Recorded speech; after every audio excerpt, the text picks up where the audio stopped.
turn my life around. The sweetest day I found it through the years of love, the light and the day.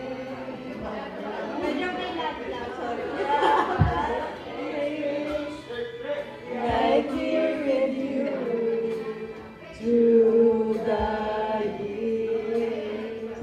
Hindi ko nakita, no? Nakapag-rehearsal tayo.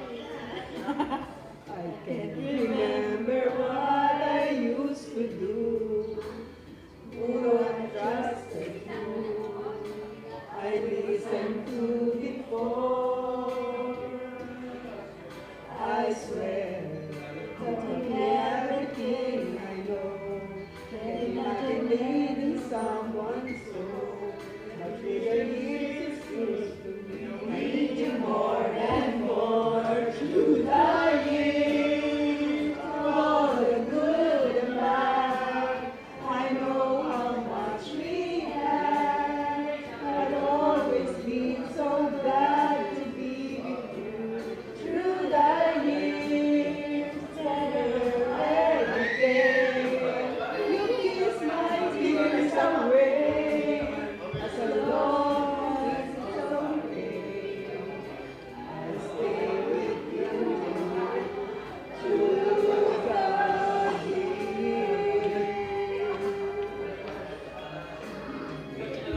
Through the years, when everything went wrong, together we were strong.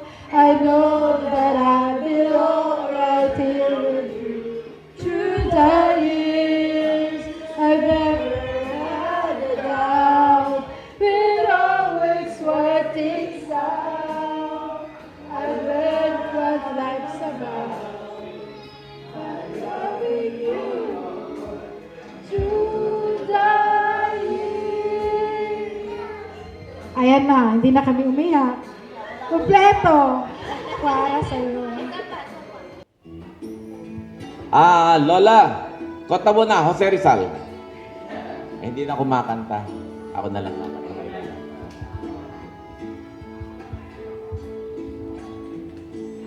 Would you know my name? If I saw you in heaven, would it be the same? If I saw you in heaven, I must be strong. Carry on, 'cause I know I don't belong.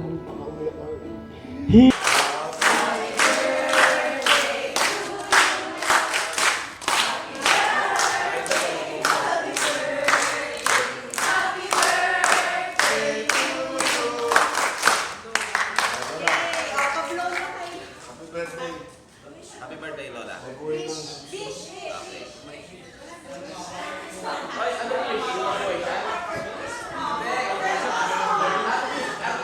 Lola, mapunta sa langit. Punso sa 7 magkakapatid. Si Manay Pining, siya ang pangatlo sa amin. Si Sister ay napakalaga na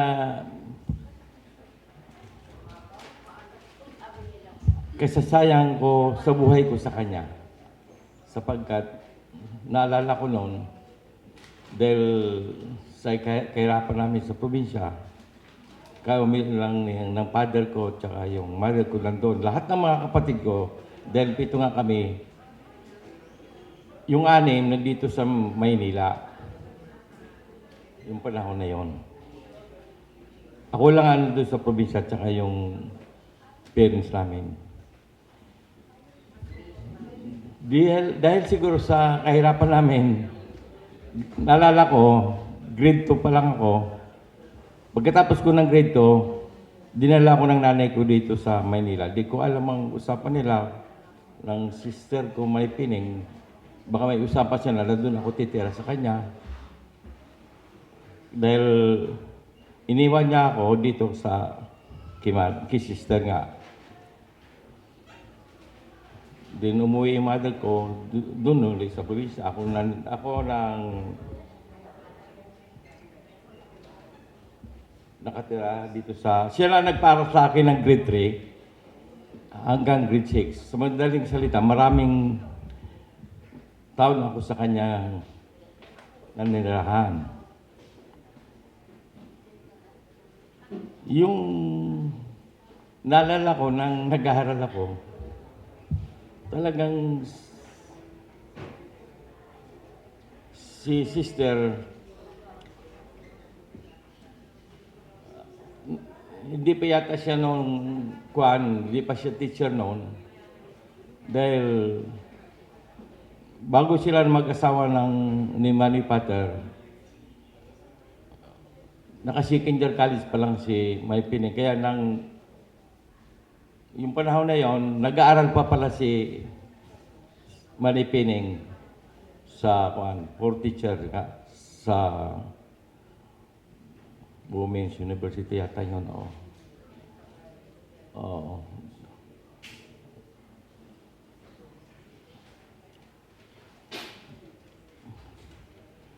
Ibig sabihin, yung panahon na yon, ang nagpaparal sa kanya, yung kanyang asawa. Kaya,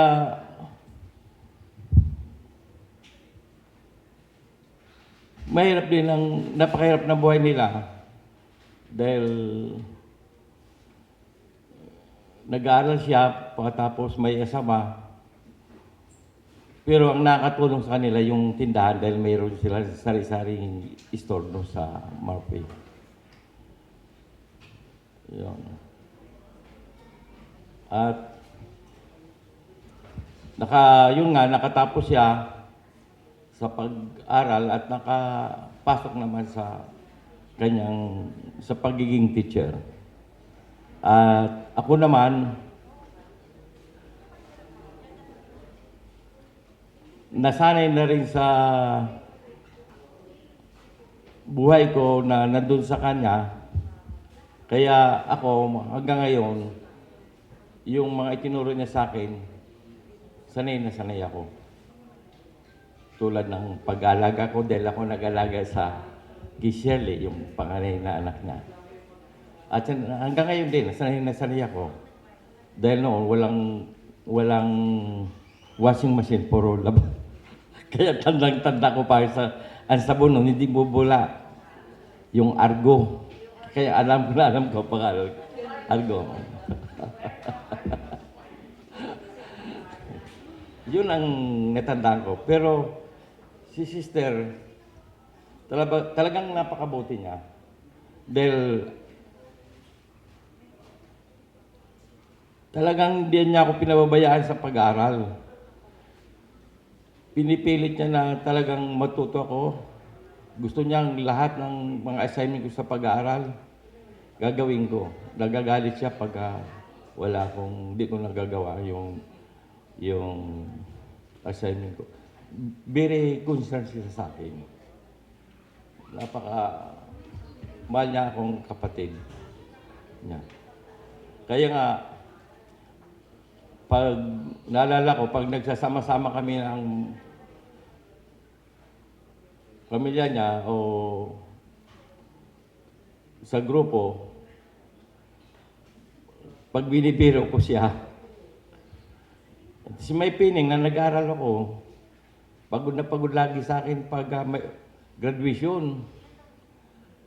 Yun ang biro ko sa'yo. Pagod na pagod sasabit sa akin ng medal, tsaka yung medal, tsaka yung yun ang madalas ko sabihin. Kailangan pinagpipilitan, wala akong naalala dyan. Wala akong naalala na sinabitan ko, sinabitan niya. Ang hirap mong turuan eh. Yun lagi ang biroan namin. Sa totoo lang talaga, binibiro ko lang siya. Nahihirapan siya sa akin sa stage. Kasi yung, pinipiro ko kasi yung mga anak niya matatalino eh. Matatalino. Kaya pag nagkumang kami, yun ang biro ko sa kanya. Kaya, yun ang di ko makalimutan kay Manay Pining. Yung talagang hindi niya ako pipabayaan. At naalala ko pa ang kasipagan niya. Dahil malayo yung pinagtuturoan niya ng hindi ko rin makalimutan ko saan siya nagtuturo na eskwelahan. Doon sa Balingga sa Quezon City, sa Balintawak. Doon siya nagtuturo. Ay, ang layo rin yun. Ilang sasakyan bago rin makauwi siya. Kaya gabi na ako umuwi siya. Doon. Pero sawa ng Diyos, nakalipat din siya doon sa malapit, doon sa Marpe, doon sa Libis, Quezon City. Doon na siya inabutan ng retirement niya, doon sa Quezon City. Kaya, si sister, di ko talaga siya makalimutan dahil part siya ng buhay ko. Hindi naman nangyayari kung ano ko ngayon. Kung hindi siya, hindi ko naabot yung pangarap ko. Kaya isa sa mga kapatid ko, isa si May Pining na napakalaga ng buhay ko. Hindi ko maabot yung kung wala siya. Iyan lang po. Pantay-pantay. Nasabi nyo rin, mga anak niya, napuri ninyo si Manay Pining. Oo, mabuting ina. Si Manay Pining, hindi lang mabuting lola, hindi lang mabait na lola, hindi lang mabait na ina. Napakabait din niyang anak. Nakita ko nung si Mamay, yung nanay niya, nung may sakit, na tamang-tamang nabiyuda naman siya noon. Mga ilang buwan, sumunod nga si Mamay. Kahit pagod siya, galing siya sa eskwela, pupuntahan niya si Manay.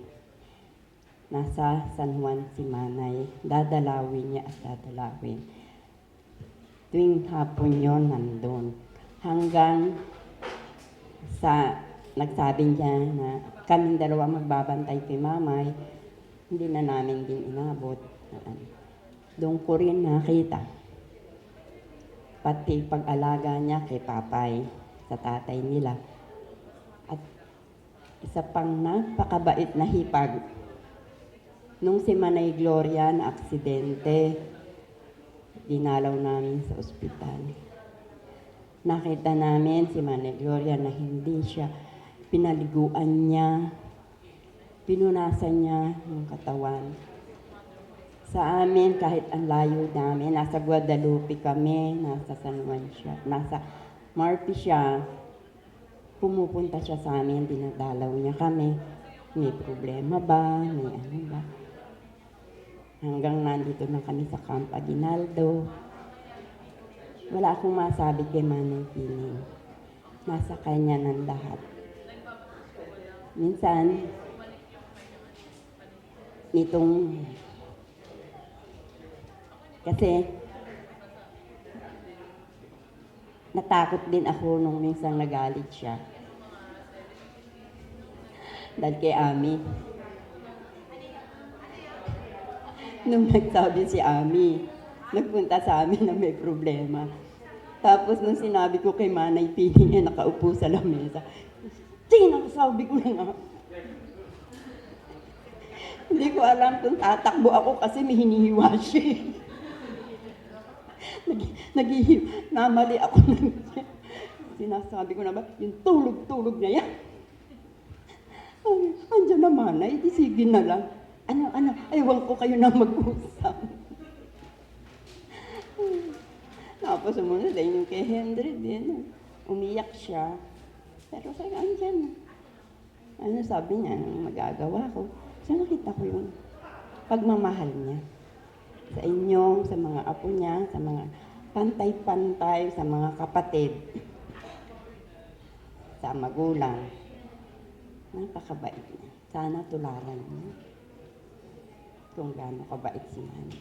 Mga apo niyang babae. Thank you po, Lola Linda.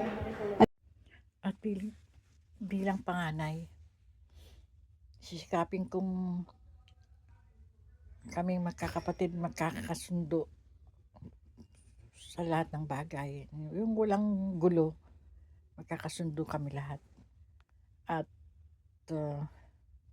pag may okasyon, birthday mo, dapat itong birthday mo, mag-celebrate pa rin tayo. Christmas, tuloy pa rin ang buhay. May celebration pa rin tayo.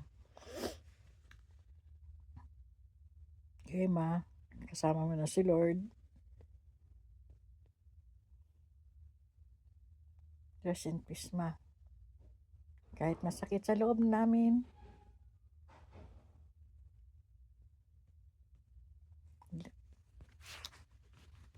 okay na, Ma. Ma,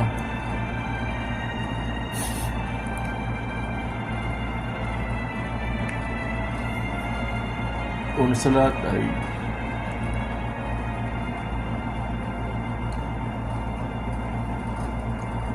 nangihingi ako ng pasensya, patawad at paunawa.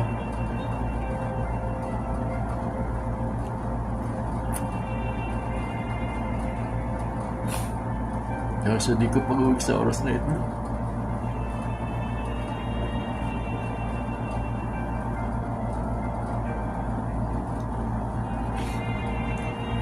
Masakit din po sa akin. Hindi ako makakatyan sa iyong lamay.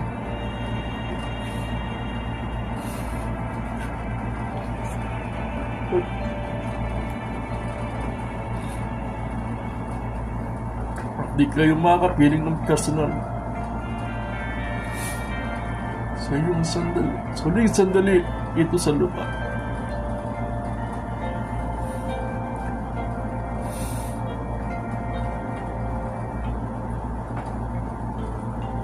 Sana po ay naunawaan niyo ang mga naging edad. At bakit di ako nakauwi?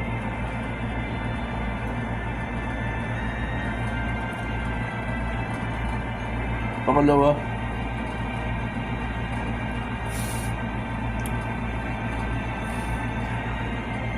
Royal Bus na nagpapasalamat sa inyo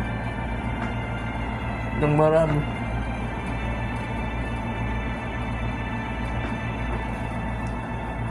Sa pagtaguyod at pag-abay mo sa aming 7 mga kapatid.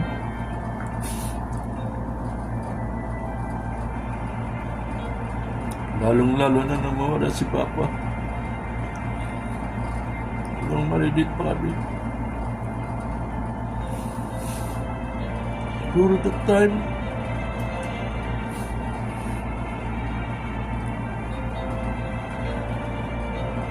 Nine years old pa lang ako nang mawala si Papa.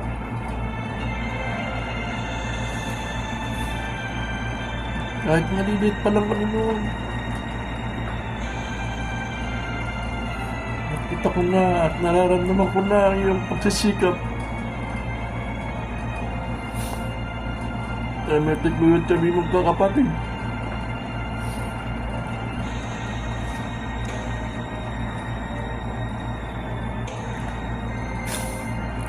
Lalong-lalo na sa ating pang-araw-araw na pangangailangan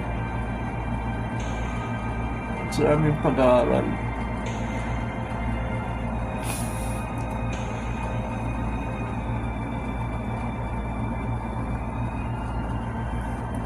Mahirap mawalan ng katuwang sa buhay.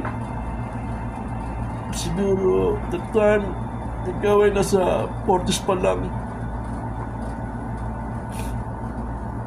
Kaya todo sikap kayo na pag-aralin kami.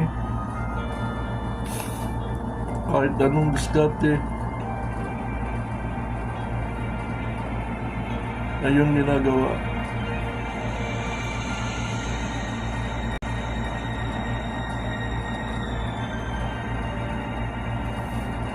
Naalala ko rin noon.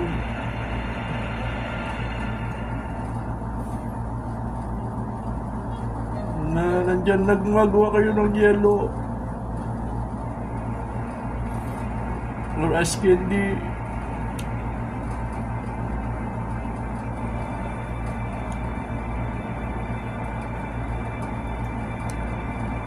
Para pandagdag sa pang-araw-araw natin.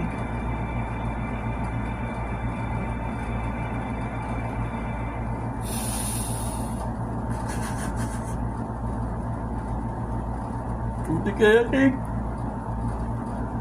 Mayema.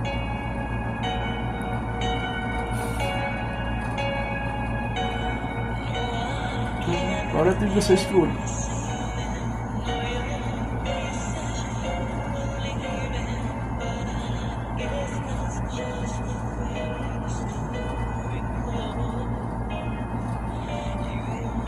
At nandyan rin na mag-log kayo sa GSIS.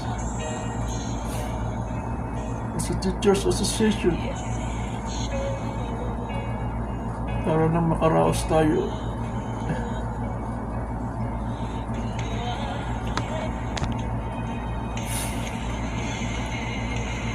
Para lang makaraos tayo at makapag-aral kami.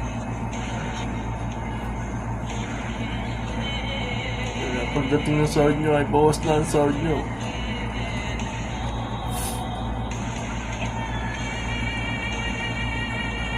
Dahil sa gusto ko makatulong sa inyo. Kahit pa paano ay di mo na kami bigyan ng baon. Ay naranasan na magtinda ng Jerry ni Jojo. Tuwing weekends. Kapag bakasyon sa school.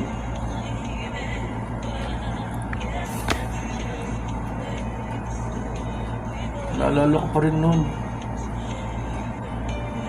Dahil nasa ikaw ay tuturos pa sa elementary, sa school. Sa umagang pasok mo sa school. Sa umaga pa lang, luluto mo ng aming pananghalian. At pinagkakasya mo na sa amin ang pagkain para sa paghapon. Siguro kung may purpose na tupad o anong ayuda na sa gobyerno para sa mahirap. Ay nasa na tayo sa listahan, Kapitan.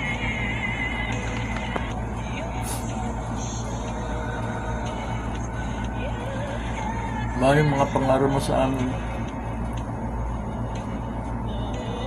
na maliit na pangangaral na after maglaro sa basketball at ikaw ay pawis ay dapat huwag tatapat sa electric fan. Noon siguro dahil sa bata pa at malakas pa kami, minsan ay binabaliwala namin. Pero ngayon may edad na kami ay napag-isip-isip ko na tama pala kayo. Dahil kapag nagkaroon na kayong edad, doon mo lang mararamdaman ang epekto sa katawan ng pagdapat sa electric fan ng may pawis. Maliit na bagay, pero malaki pala magiging epekto. Naalala ko rin yung mga advice mo sa amin. Mag-aral ng mabuti at makapagtapos ng kolehiyo. Yun ay para sa amin din pala yun. At sa aming kinabukasan. At sa aming magiging pamilya. Kahit di kayo naging masyadong maikpit sa amin, ay naibigay mo naman at naituro mo naman sa amin na maging masunurin at mabuting anak sa inyo. Dahil di kayo nakaranas na ipatawag sa barangay or sa school. Alam ko na natutuwa ka sa amin dahil kahit sa kalagayan natin noon, ipagtapos kami lahat ng ipagtapos mo kami lahat ng high school. At halos lahat kami napagtapos ng koleyo. Tulong nyo at sa tulong na rin ni Ate Shirley, lalong-lalo na nung napagtrabaho siya sa ibang bansa. Dahil sa aming pagtatapos ng pag-aaral, nagkaroon kami ng magandang kinabukasan at magandang trabaho.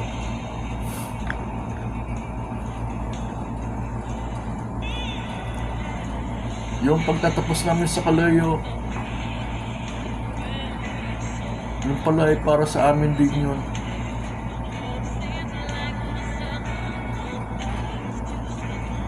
At yun din po para sa akin, pagkatapos namin ng koleyo ay isang biggest achievement nyo bilang isang ina. Nanay, pagtapos nyo ng pag-aaral ng inyong mga anak.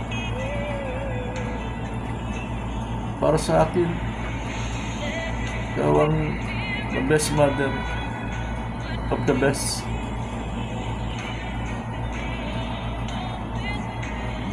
Nalulungkot man ako na mawala ka sa amin. At yun ay permanente na mawawala ka na physically sa amin. Masaya na rin na po at natapos na at mawawala na rin ang paghirap mo sa mga nararamdaman mong sakit. Sakit sa ubo, sa mata, at sa edad. Natutuwa na rin ako at makakasama mo na si Papa, si Kuya, si Lolo, at si Lola. At yung mga kapatid. At makakasama mo na rin si Lord.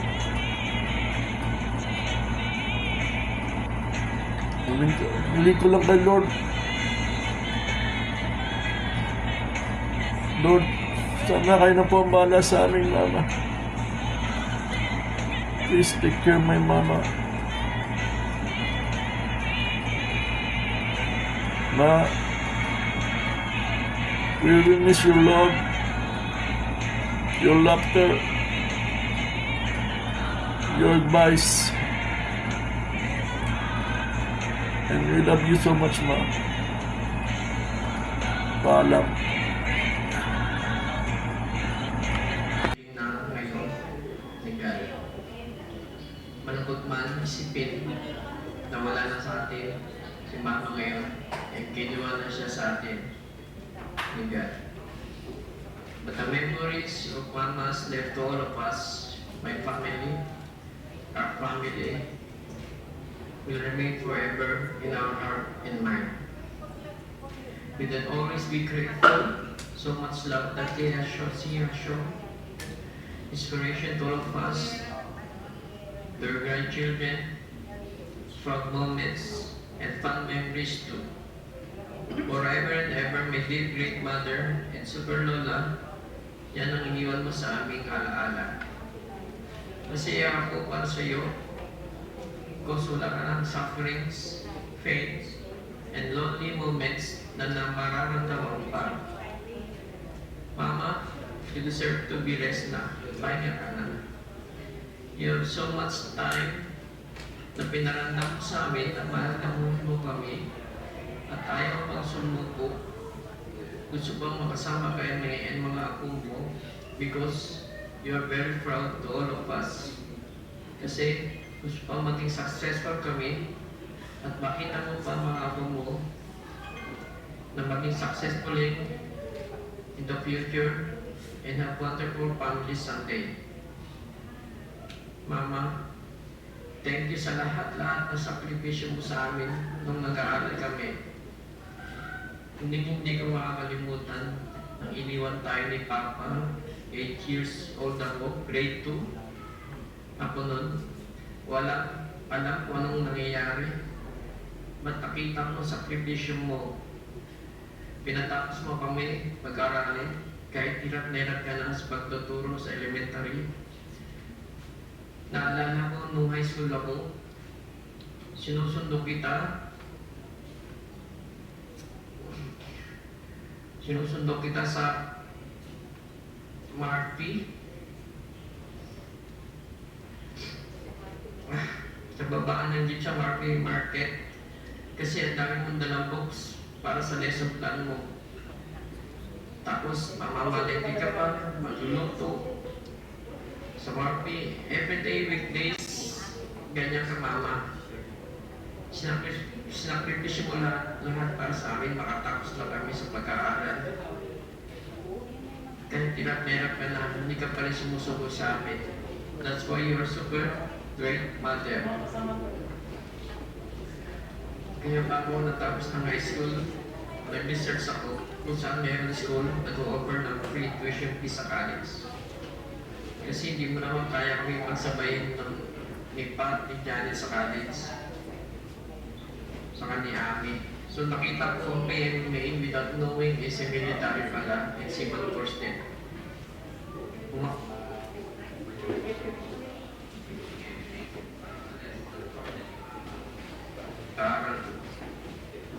Short training and studies, kailangan sabay, kaya makatapos ako. And mother was so proud of me. Unti-unti ang lang hard life ni mama in a lesson natin. Yung si Janet ay makagraduate na rin ng college. And time na ni mother mag-retire, 65 years old na nag-retire si mother. And pag-retire niya, focus na lang siya, mag-alaga ng mga apo niya. First na po niya, sila Herbert, Jebo, Patrick, Michi, Joanna, then John Mark. And lahat ng apo niya, nalagaan niya. Proud si mama, magkasama siya sa mga graduation ng mga apo niya. Lalo na pag may mga honors graduate ng mga apo niya. Understand naman natin sa mga anak natin and apo ni mama, super proud din tayo sa kanya. Because siya dahilan bakit tayo dito ngayon sa mundo. So we owe our good luck to Mama Pining. We love you Mama and we care for you so much. Lagi kong sinasabi sa mga anak ko, kila Joanna, Big Jasmine, and Jubilin kung paano mo ako pinalaki, pinag-aaral, and ikaw ang naging inspirasyon ko. Mama, kung ano ako ngayon sa buhay, kung anong meron ako, ikaw, Mother, ang walang sakong naglabay sa akin. Kaya dedicate ko sa iyo lahat ng success ko sa buhay. Thank you, Mama. Thank you, Mama ko. And thank you din sa pag-aalaga, pag-gabay mo. Kila Joanna, Josby, Jos, Jasmine, and Jubilin. Mother, very sorry din. Minsan, wala ako sa tabi mo pag may sakit ka. Need mong bantay kasi takot ka mag-isa, lalo pag natutulog ka. Tumatayo ka lagi. At inahanap mo kung sino kung tatabi mo. Nagkulang ako sa pag-aalaga sa iyo. But you know, I cared so much for you, Mother. Mother dear, patawarin ako sa lahat ng pagkukulang ko. I remember 5 years ago, before COVID time, nag-set up ako ng reunion sa mga kapatid mo with their families. 2019 December, yata yun. May sakit ka, hindi ka na makalakad. Reunion pa ng mga kapatid mo. Sila Papa Sunday, Mane Rita, Mama Ilalim, Mane Tulin, Ate Lita, Ate Gloria, and with their families. Inagong sa house, celebrate natin ang Primaldo reunion natin. Masaya-masaya ikaw pero may sakit ikaw. Dinalaw nila. Sila Manay Rita, panay sayaw pa, and may Manay Laling. Kahit na mahina na rin tuhod, Linda, masaya kayo noon. Kita-kita uli kayo. I never thought na yun na pala muling rin nyo magkakapatid. And I felt sad for it. Was COVID thing happens. Umano, si Manay Lalim, si si Manny Rita, Manoy Turin during COVID times. But Mama, you stand strong and healthy.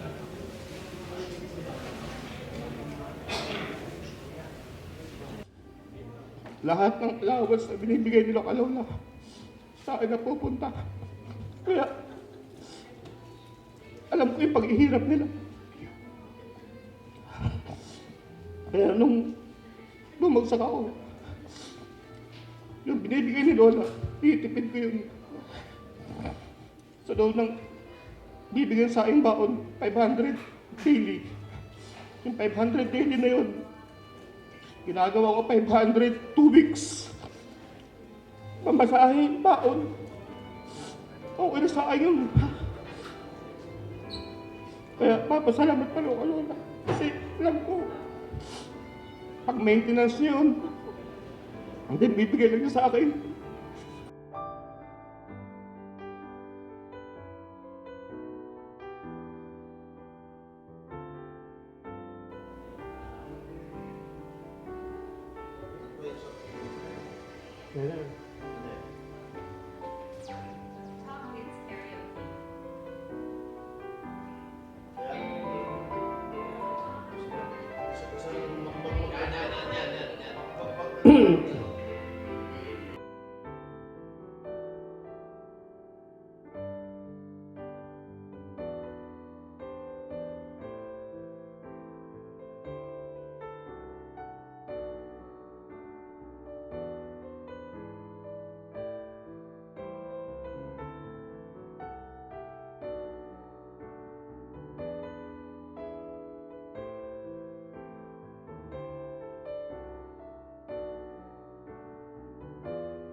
So strong, my arms will hold you, keep you safe.